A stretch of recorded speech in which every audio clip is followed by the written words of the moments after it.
Mundakkai ദുരിതബാധിതർക്കായി DYFI പിരിച്ച പണത്തിൽ ആരോപണം കടുപ്പിച്ച youth Congress.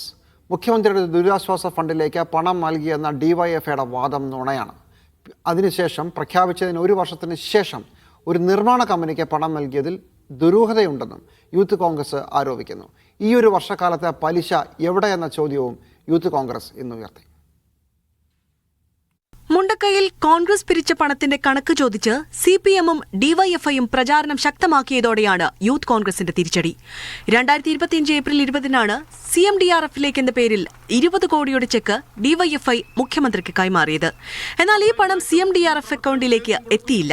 പിന്നീട് ഒരു വർഷത്തിനു ശേഷം സ്പോൺസർഷിപ്പ് പദവിയോടെ നിർമ്മാണ കമ്പനിക്ക് പണം കൈമാറിയെന്നാണ് ഇക്കാര്യം വിവാദമായപ്പോൾ ഡിവൈഎഫ്ഐ നൽകിയ വിശദീകരണം.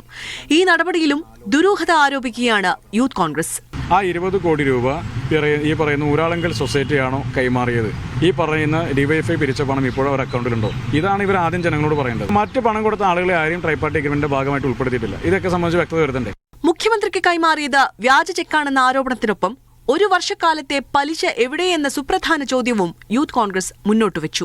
ഒരു വ്യാജ ചെക്ക് ഉണ്ടാക്കി ആദ്യം ഉദ്ഘാടനം നടത്തുകയാണ് ചെയ്തത്. ആ ചെക്ക് എവിടെയാ? ആ ചെക്കിലൂടെ നിക്ഷേപിച്ച CMDRF-ലിട്ട പണം എവിടെയെന്ന് ചോദിച്ചാൽ ഇപ്പോഴും ഇവർക്ക് ഉത്തരമില്ല.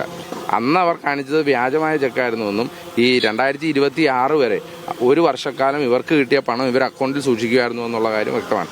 ഇതോടെ മുണ്ടക്കൈ ദുരിതബാധിതരുടെ വീട് പൂർത്തിയാക്കാത്തതിനെ ചൊല്ലിയുള്ള വാക്പോര് തെരഞ്ഞെടുപ്പ് പ്രചാരണ രംഗത്ത് കൂടുതൽ ശക്തമായി. മീഡിയ 1 തിരുവനന്തപുരം.